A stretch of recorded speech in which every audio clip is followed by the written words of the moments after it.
में भयंकर बवाल की तस्वीरें आ रही। लेह बॉर्डर का इलाका है, बहुत संवेदनशील इलाका है। वहां पर जिस तरह की अराजकता आज फैलाई गई, ये चिंता में डालने वाली तस्वीरें हैं। बॉस आप देखिए कैसे वहां पर पूरा बीजेपी दफ्तर फूंक दिया गया, आगजनी हो गई, मुंह पर कपड़ा लपेट के लोग क्या कर रहे हैं, मर गए हैं बहुत लोग इसमें।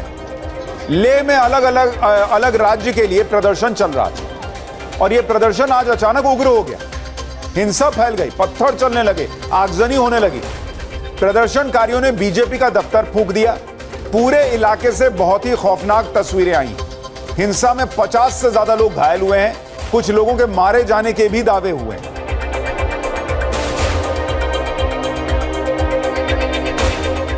सोचना पड़ेगा कि ऐसा क्या हालात पैदा हुए कि लोगों में गुस्सा उत्पन्न हुआ है। ये जॉर्ज सोरोस के साथ बैठ करके राहुल गांधी जी का प्लान है। देश में जीएसटी बचत उत्सव शुरू होने जा रहा है।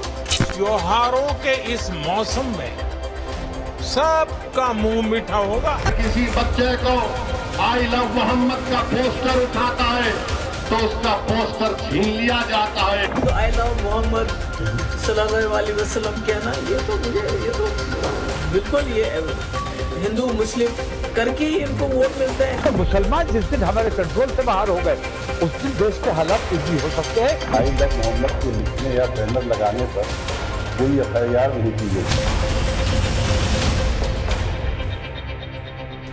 अब इसे संयोग कहिए या प्रयोग कहिए, इधर नरेंद्र मोदी ने अर्थव्यवस्था को बूस्टर डोज दिया, पब्लिक बम बम है, उधर एक ना एक बवाल सड़क पर हो ही जा रहा है।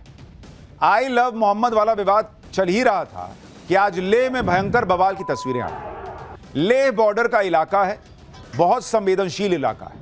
वहां पर जिस तरह की अराजकता आज फैलाई गई, ये चिंता में डालने वाली तस्वीरें हैं। बॉस आप देखिए कैसे वहां पर पूरा बीजेपी दफ्तर फूंक दिया गया, आगजनी हो गई, मुंह पर कपड़ा लपेट के लोग क्या कर रहे हैं, मर गए हैं बहुत लोग इसमें।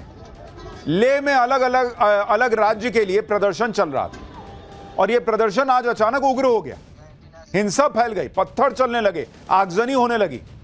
प्रदर्शनकारियों ने बीजेपी का दफ्तर फूंक दिया। पूरे इलाके से बहुत ही खौफनाक तस्वीरें आई। हिंसा में 50 से ज्यादा लोग घायल हुए हैं, कुछ लोगों के मारे जाने के भी दावे हुए हैं। लेह में इतना भयंकर बवाल कैसे हो गया, यह प्रदर्शनकारी कौन है, हिंसा क्यों भड़क गई, इसके बारे में आपको पहले बता देता हूं। लेह में पिछले कुछ समय से लद्दाख को 6th शेड्यूल में लाने की मांग हो रही है। 6th शेड्यूल में देश के ट्राइबल एरियाज यानी आदिवासी बहुल राज्यों में प्रशासन से जुड़े प्रावधान होते हैं।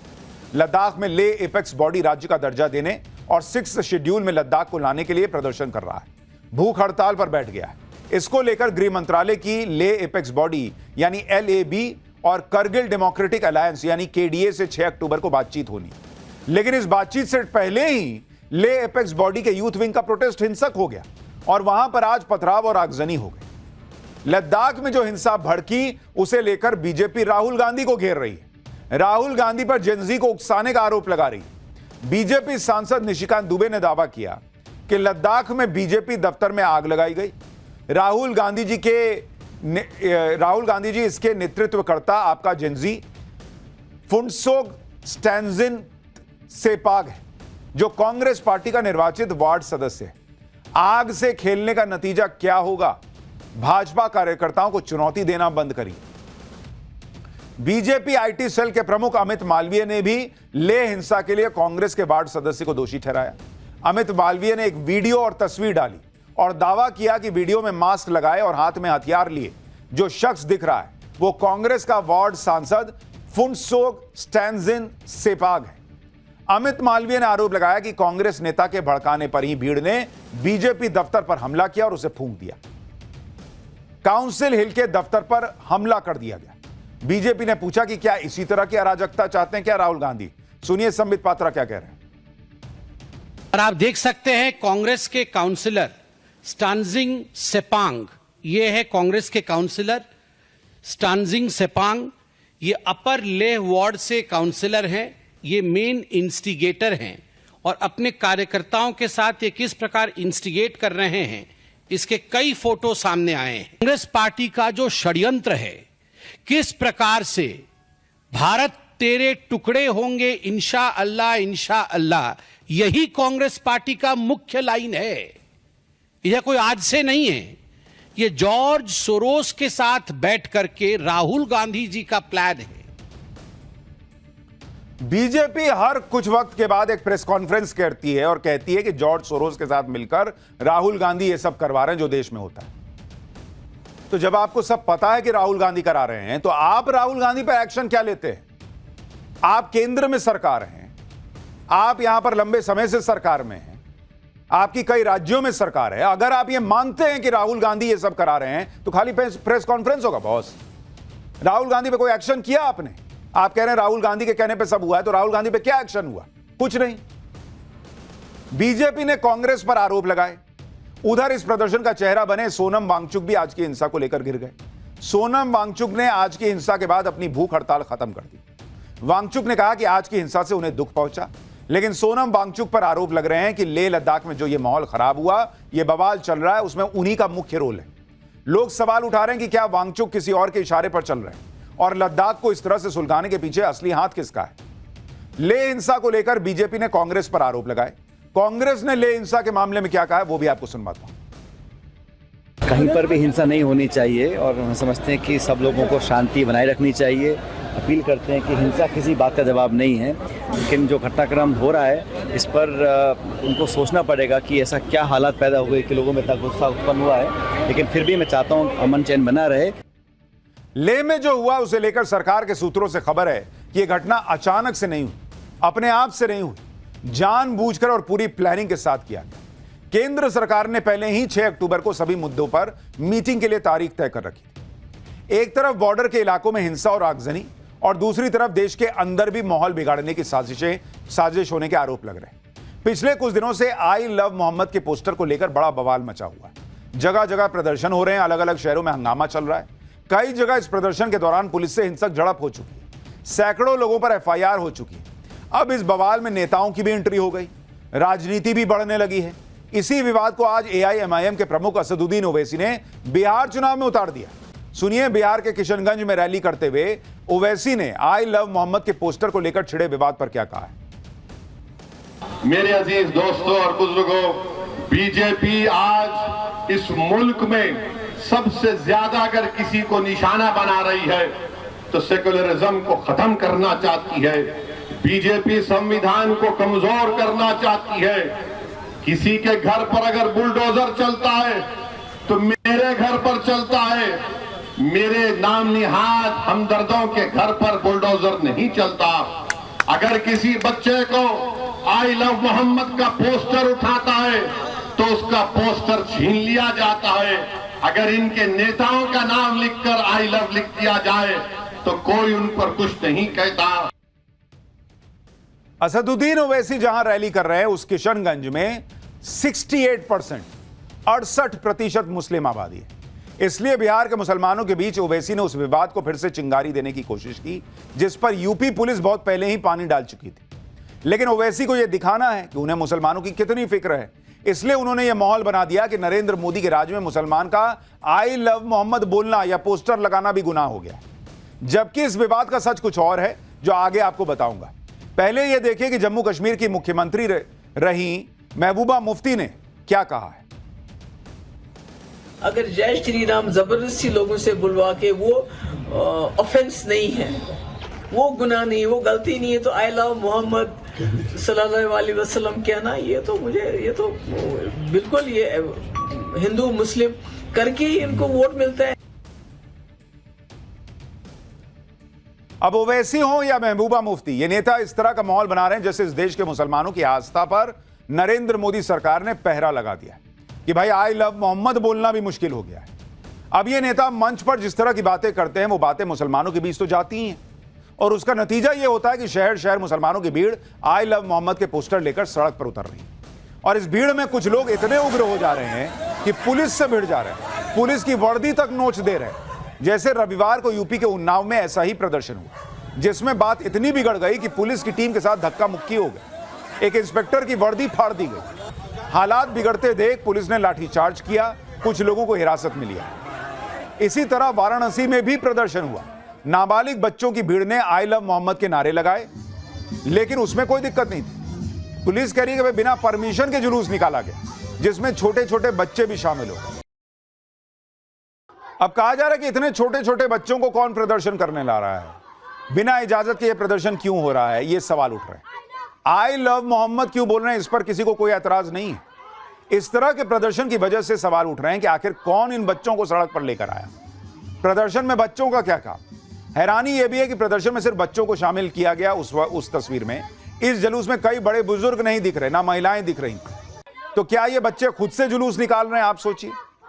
वाराणसी में आई लव मोहम्मद का माहौल गरमाया तो उधर आई लव महादेव शुरू हो गया। वाराणसी में संत समाज ने हाथ में आई लव महादेव का पोस्टर लेकर प्रदर्शन कर दिया। संत समाज ने जगह जगह आई लव महादेव के पोस्टर लगाए।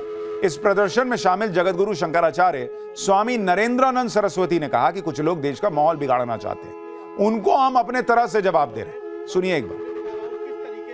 वर्तमान में चुनी हुई सरकार भारत में शांति, सद्भाव, विकास, विश्व पटल पर भारत का मान सम्मान, स्वाभिमान बढ़ रहा है, लेकिन कुछ कपट कलेवर का भेष धारण कर भारत की शांति, विकास, उत्कर्ष उनको हजम नहीं हो रहा। वो इस देश में अराजकता पैदा करना चाहते हैं, कानून को हाथ में लेना चाहते हैं। भाई, आई लव मोहम्मद बोलने से देश की अर्थव्यवस्था कैसे नीचे आ जाएगी, ये सवाल तो इनसे भी पूछा जाना चाहिए।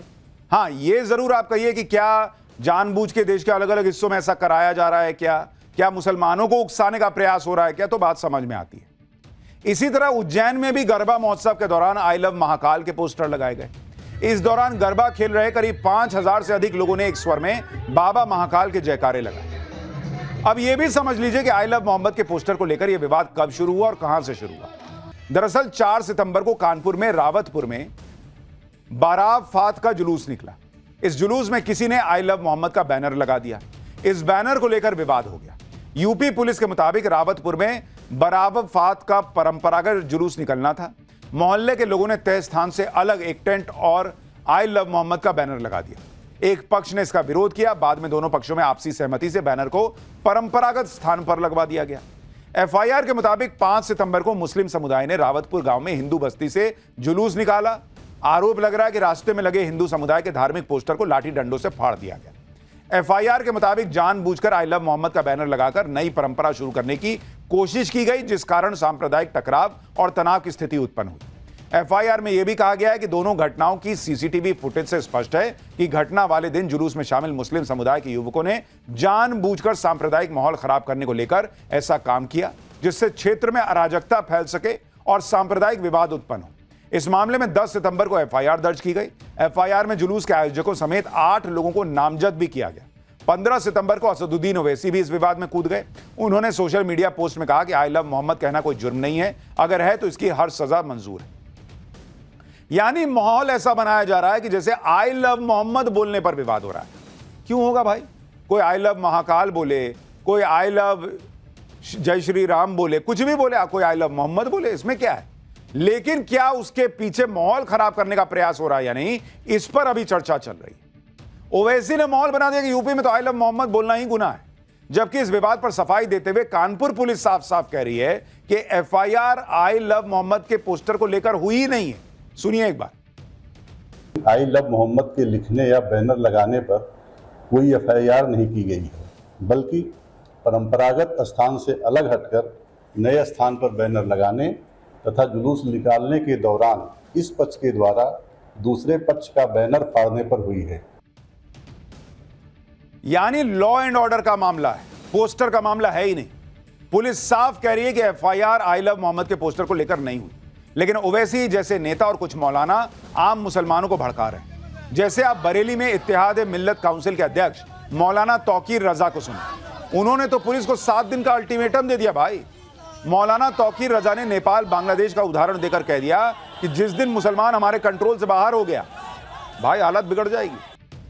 मौलाना तौकीर रजा जैसे धर्मगुरु की वजह से जो विवाद कानपुर के एक मोहल्ले से शुरू हुआ, वो देखते ही देखते कई राज्यों में फैल गया। अलग अलग शहरों में आई लव मोहम्मद के पोस्टर लेकर लोग सड़क पर आ गए, क्योंकि उनको लग रहा है कि भाई आई लव मोहम्मद बोलने से ये हो रहा है, चलो मैं भी बोल के दिखाता हूं। क्योंकि उनको तो यही कहकर भड़काया गया है कि यूपी में कानपुर में आई लव मोहम्मद के पोस्टर लगाना गुनाह हो गया था।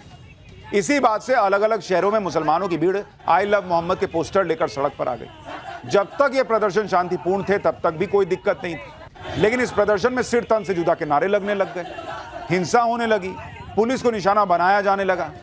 उन्नाव की तस्वीर देखिए, कानपुर विवाद के बाद उन्नाव में विरोध प्रदर्शन हो रहा, नारा देखिए। अब जो लोग पोस्टर पकड़े हैं ये सब छोटे छोटे लड़के लग रहे हैं।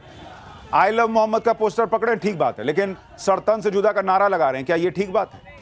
यूपी के कानपुर से शुरू हुआ विवाद उत्तराखंड तक पहुंच गया भाई।